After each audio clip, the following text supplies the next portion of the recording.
And then I have another one, a really cool one. But I want to see if you want to say something in between. You're on autopilot. Go ahead. Yes. I prepared. You see, that's what happens when you prepare. You're walking the talk. Yes, I try at least. I think that's a very important one. Hey, don't forgetters. Welcome to the next episode of the Don't Forget Yoga podcast, helping memory challenged yoga teachers absorb yogic wisdom with music, mantras, and mnemonics.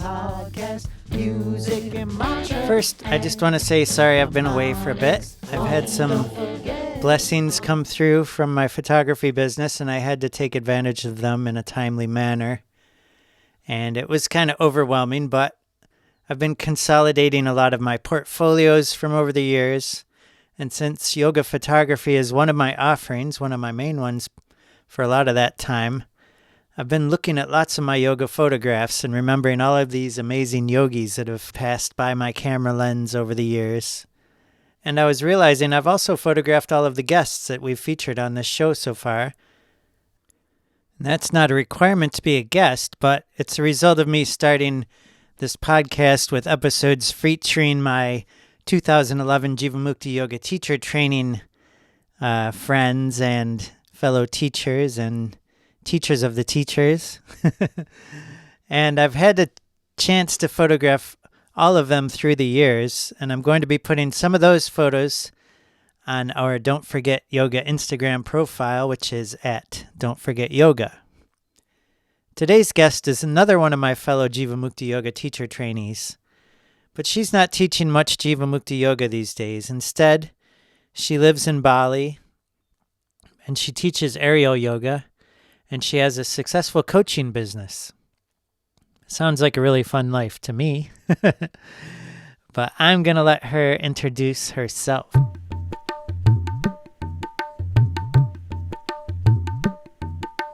I'm Christine. I'm not going to pronounce my last name because it's a little tricky in English. I'm Christine. I always say it in German. And so when I have to refer myself into an English context, it's always like, I'm Christine. I'll leave it with that. You need a mnemonic device to speak your name in English. I think so. I would really love that if you could help me out here. Furler is okay. Furler is okay. Sounds so weird because you would say Furler in German. Furler. Yeah, but it doesn't matter. It's Okay. Furler, and that's perfect. On today's episode, Christine is going to share her number one method for showing up as a new yoga teacher. And then she's going to share 4 additional tips to help you take care of yourself and manage your anxiety when teaching. And the last one of these is really fun, so I hope you'll stick around to hear all of them. But first, I want to give you some backstory. So I asked Christine how she ended up at the Jivamukti Yoga Teacher Training with me. I was on my yoga journey, immersing into this whole beauty of yoga and its facets. And I took our first teacher training in 2009 in Mexico, in the Caribbean of Mexico. It was beautiful. It was a great experience. And that left me hungry for more. After that, I went to Switzerland, started to look out for yoga studios, that would teach what I learned. And I ended up in one that would teach Jivamukti Yoga. And it was a Mexican woman who did that. So I found that really fun to stay connected and then looking for vinyasa, finding Jivamukti, and it blew me away first class. I'm like, this is amazing. And I saw what she was doing, and I saw how, profound and really deep her knowledge and the way she was teaching was. And so I decided I want exactly that on top of my training. Do you have any favorite memories from the training? And I really do remember the intensity of the training, one of my favorite memories, because it's changed so much, being in that pressure cooker for a month.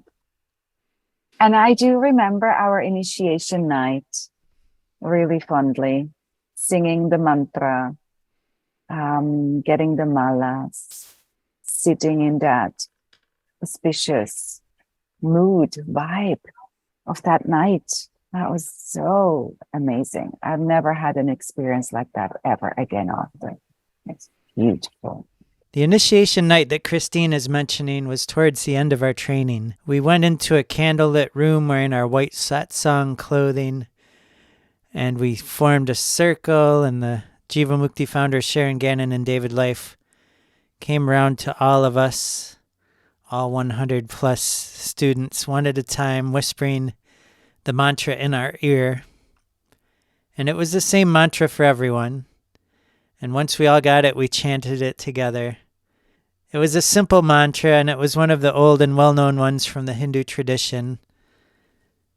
There was a part of me that felt a little uncomfortable with the ritual, and then there was another part of me that felt the same beauty and depth that Christine describes.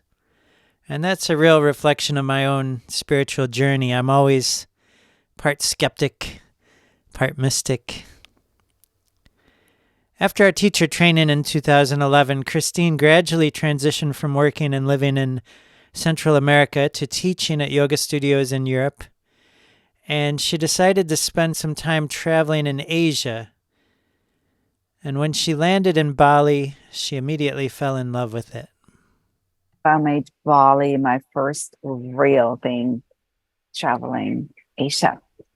And I fell in love with it. It was a bit of a thing, I didn't really like it at the beginning, and Bali really makes you earn its beauty, or just being in love with it. You really got to work for it.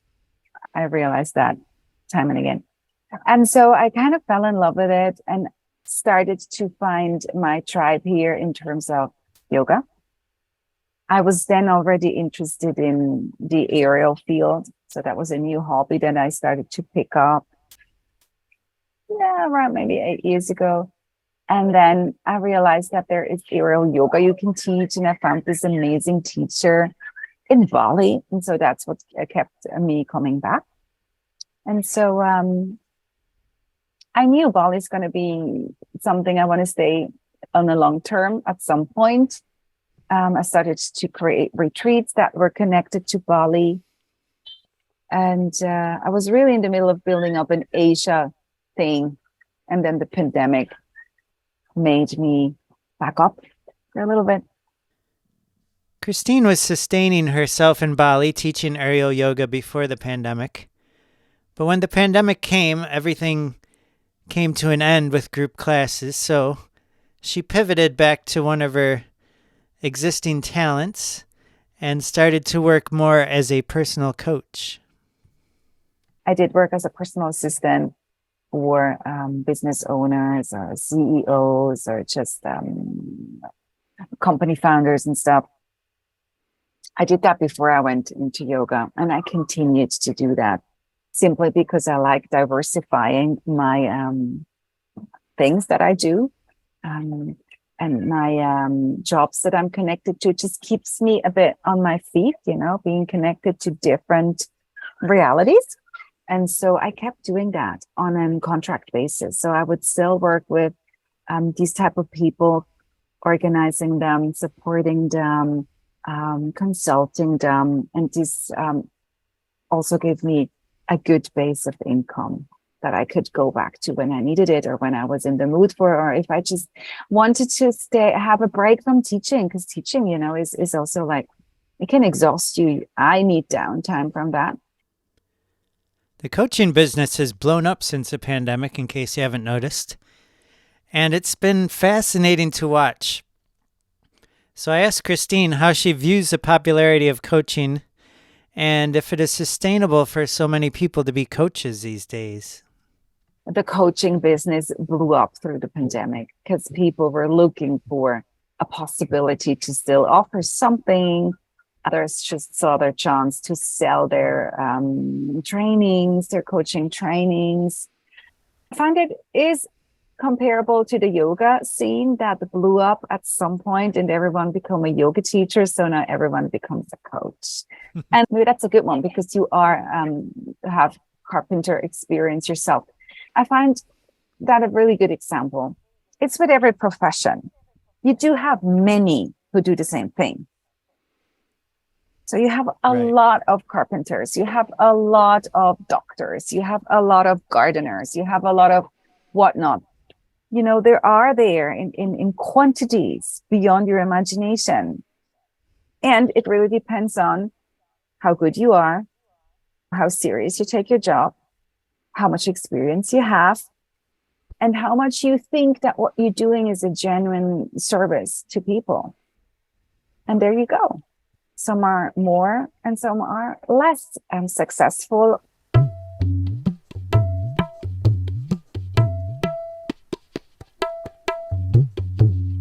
Since Christina is a coach, I thought it would be fun to ask her what coaching advice she has for new yoga teachers. Okay, so coaches shouldn't give advice first thing off. I'm sorry. No, I that's messed up okay. already.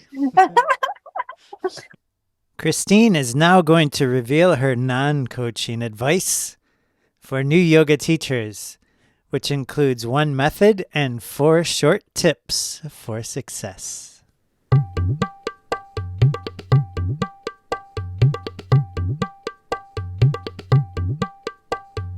I had 1 method, and I still recommend that. And it's don't wing your class. Always prepare. Never show up and just think you can do it. Especially when you are a new teacher. Know your structure, your sequencing, what you're going to talk about. Like, spend a lot of time preparing. I did that, and it paid off. It really did. Like, it did pay off that we would repeat our mantras time and again, that we would repeat our sutras time and again. That stuff pays off. This is something you can't underestimate. Even if you have a talent for teaching, or even if you have a talent for yoga or whatever you have a talent for there, you still want to make sure you prepare, you know what you're doing. That saved me so many times. Because I don't know if everyone has that, but many do, at least many I talk to, this moment of complete blank. Everything's gone. Like, what am I doing here? What am I supposed to be doing here? Or if you have a weird encounter with one of your students before class, or even during class, being able to fall back on a structure that you have rehearsed before is gold. Because then you can go through this irritation and just fall back to, okay, what am I doing here? Where am I? Oh yeah, we're sequencing. We're doing this. We're doing that. That's where I'm at, that class. I think that's a big one. And that was my only thing that I would always go back to. And I would admire those who could win classes, but just not prepare. And if I would start to investigate, no one actually did. It just looked like they would. They would become good at that stuff and be able to improvise or switch and change and adapt and just throw in, some things on the go. But they would always have a plan. And so, yeah, don't forget to plan your class. Because if you do, if something goes wrong, if something goes sideways and you don't have the time to do that, you've done it so many times before, you're able to pull up something, repeat something, just throw stuff together. You can't do that if you have not planned class ever. And now for my favorite part of the show, Christine's 4 quick self-care tips for new yoga teachers. Enjoy. I came up with a bunch of things that I think are great to implement because they're short. They can be done anywhere. So that's super important. Like preparing class, this is a big thing. You need time. But there is short-term little tips and tricks that I want to give away that allow new yoga teachers to find a moment of self-care before they step into service. And so the first thing I come up with, and I think it goes really nicely into the why, is set your intention before you teach. And don't come up with a new intention every time you teach. Make it like a mantra. Like, why do you teach? What's your why?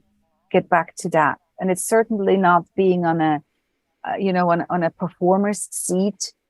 This is not about you. Find the why.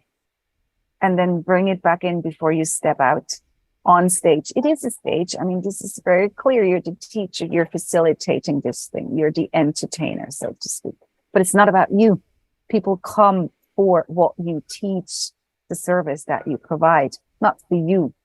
So this is not like a you-based thing. And I find when you are able to set that intention and have a moment of centering, okay, why am I doing this?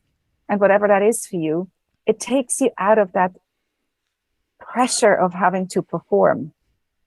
It makes you step back and just let the thing come through you. Yes. And I find that amazingly relaxing, because you realize, okay, this is not about me. I don't need to perform here. I just convey stuff for people to have their own experience. What I also find is absolutely helpful is the breathing. Take a couple of deep breaths before you go. Even if you're on the subway or running late, I mean, that's when you really need that stuff. Just breathe deeply, get out of your head into the body. Find the discomfort in the body and just breathe into it. Again, create that spaciousness. It's all about relaxing down, and it's not far away from what you then will do for your students. Another little hack is to use the grounding or the introduction or the first couple of minutes where you do something with your students to bring them into the room. Do that for yourself. Bring in what you need.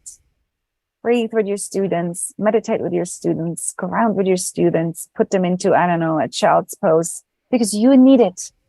Not necessarily because they do. Of course, because they do. But that's a great way of making yourself a part of your class. Easy, it is of service to everyone, but in that moment, it's of service to you, because you then allow yourself to ground and just get into class. Breathe out and get into the zone, into the mode, into the mood of just letting that stuff flow through you and not restrict, because you're so nervous and overwhelmed. And then I have a last one, and that is a bit of I find that a really profoundly shifting one. It might be a new concept for people, so I'm taking a little bit more time with that one. The last one is, and I have a name for it, you want to be your own parent, meaning you want to take all of the parts that are screaming at you when you step into class because you are overwhelmed, because, as you said, you might have a bit of an imposter syndrome going on, because you think you're not good enough, because you think, I can't do this, I will forget everything. All of these parts, and take them by the hand and ask them to co-create with you. And with that little tool, you see every part of you as being family. And they all have a say, and they're all on their own journey. You take all of these parts, take them by the hand, take them serious, and ask them to co-create with you. Ask them to be okay with just having you take the lead, being the parent,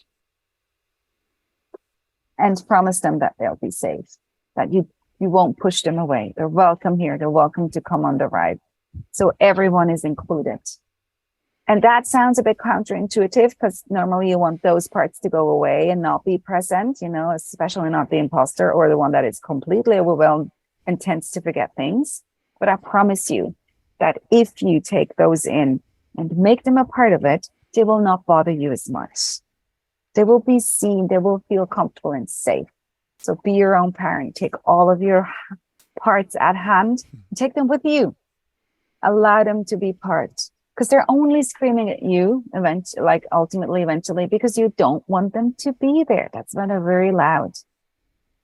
And so that little thing is just like, okay, everyone, and that sounds silly. I know that, but I promise you it's not, because you have all of these parts. I really love what Christine is saying here. And it's something I hear from my therapist friends too. We have to integrate all of our parts, because they're still out there reacting to something that happened to us years ago. The love we didn't get, the people that broke our heart. the times we felt abandoned. These are the parts of our psyche that develop to help us through those stressful times when we were younger and smaller and more helpless, physically perhaps. And those parts of us are still trying to protect us in the way that they learned how. They don't know that we've developed more balanced strategies to navigate the world. And so they're just trying to protect us. And if we acknowledge them, that protection and that impulse, and see them as our child self that we want to protect and nourish and bring with us on this journey, then they can feel safe and they become our allies again, or our children, as Christine says. I love that one. It's my favorite one because it is, it goes so well with all of the yogic teachings. It goes so well with you being a teacher, being a facilitator of a yoga class.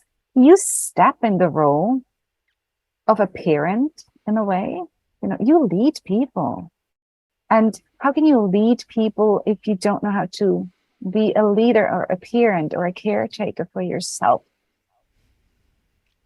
So that beautifully goes into that topic. That's why I do like working with the yoga teachers, movement teachers of all kinds, because the concepts go so well together. Taking care of yourself so you can take care of others. So you could set up a mat for your anxiety and set up another mat for your inauthenticity self and go over and give them little assists during the class. Oh my God, that's so cool. I love that. And then eventually they want to come to class and want to be part of it. And they're going to be like all happy. That's so sweet. I love that. I can see the picture of like 5, 6 empty mats. Like, no, this one is taken. This is my anxiety. It wants a strap as well. It needs straps and snaps today. I love that. I love what you just said.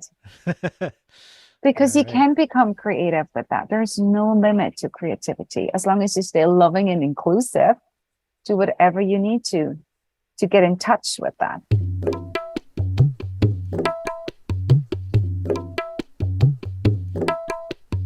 Well, I'm super happy Christine came on and shared her wisdom. I taught a class the other day and the front desk person set up their mat, but then they couldn't make it into the class. So I was looking at the mat and imagining my existential angst doing downward dog on it. And I said, "Angsty, you need to soften your heart and lift your sits bones."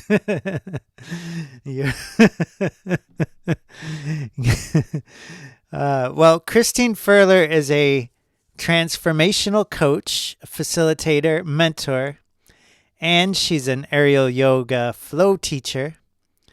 She can be found at her website, christinefurler.com, which is ChristineFurler.com, and on Instagram, Christine Furler. Yeah, so very easy. And you can always reach out to me. Always. Like, I'm a big fan of personal communication, be it email or, these DMs or whatever you find most convenient. DM me. It's time to go. I'll see you later. Don't forgetters. We'll be back sooner than you know it.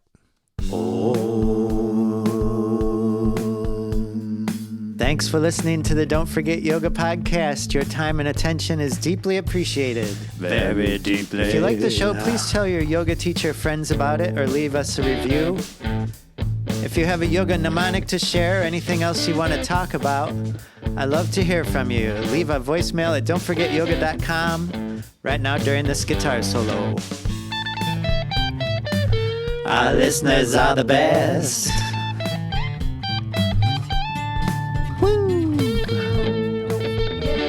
Till next time, refrain from being someone else's pain or disdain. Keep your third eye on the game. Meet your lion's mane. Train your brain until yoga easily remains. In other words, don't